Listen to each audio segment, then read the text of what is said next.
গরমে পটলের সিজন শুরু হতেই বানালাম বড় বড় পটল দিয়ে দই পটল। একদম অনুষ্ঠান বাড়ির মতো আর অসাধারণ স্বাদে এই দই পটল বাড়িতেই বানিয়ে ফেলুন বন্ধুরা। কারণ একবার খেলে বারবার খেতে ইচ্ছে তো আপনার করবেই। আর অবশ্যই আমাকে জানান কেমন লাগলো। আমি পটলগুলোকে একটু একটু খোসা রেখে ছাড়িয়ে নিলাম। এভাবে খোসাগুলোকে রেখে দিয়েছি। তারপর পটলের গোড়াগুলোকে একটু একটু করে চিড়ে নিলাম। এখন আন্দাজ মতো নুন আর হাফ টিস্পুন হলুদ গুঁড়ো দিয়ে পটলগুলোতে মাখিয়ে রেখে দেব। আর ততক্ষণ মশলাগুলো রেডি করে নেব। একটা বলে এক মুঠো কাজু আর 2 টেবিলস্পুন পোস্ত ভিজিয়ে রেখে দিচ্ছি। ভিজে গেলে একটা পেস্ট বানিয়ে নেব। গ্রাইন্ডারে 2টো কাঁচা লঙ্কা আর 1 টেবিলস্পুন আদা কুচি দিয়ে একটা পেস্ট বানিয়ে নিলাম। ছোটো বাটির 1 বাটি টক দই ফেটিয়ে রাখবো। এখন একটা বলে 1 টিস্পুন জিরে গুঁড়ো আর 1 টিস্পুন ধনে গুঁড়ো জলে গুলে রেখে দিচ্ছি। কড়াইতে সর্ষের তেল গরম করে পটলগুলো দিয়ে দিচ্ছি। এগুলো হালকা বাদামি করে ভেজে নেব।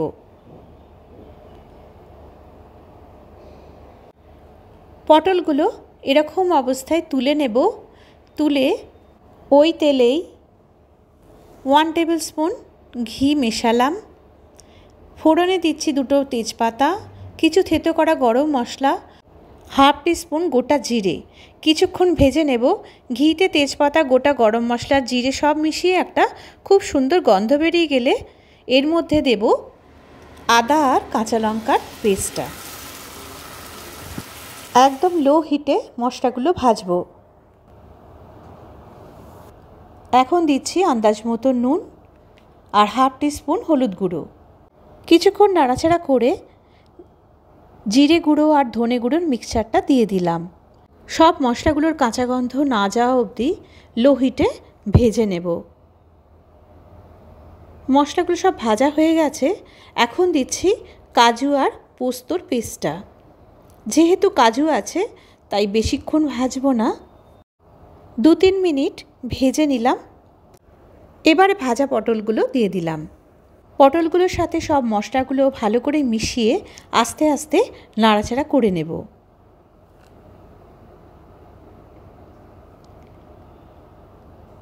ফ্যাটানো টক দইটা এবারে দিয়ে দিচ্ছি।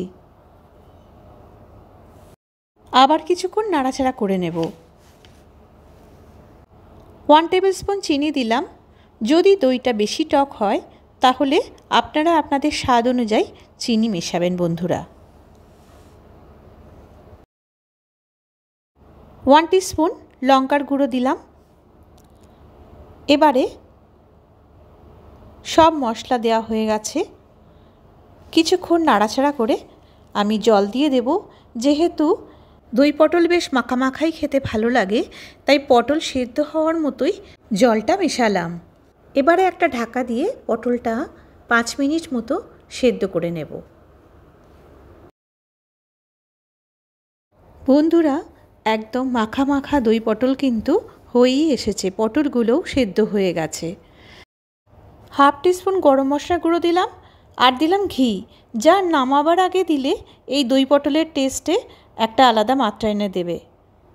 4টে কাঁচা লঙ্কা ওপর থেকে দিয়ে দিলাম। ভাত বা পোলাও যার সাথেই খান না কেন বন্ধুরা আপনাকে হাত চেটে খেতেই হবে। বন্ধু হয়ে পাশে থাকার অনুরোধ রইল। ভালো থাকবেন, সুস্থ থাকবেন।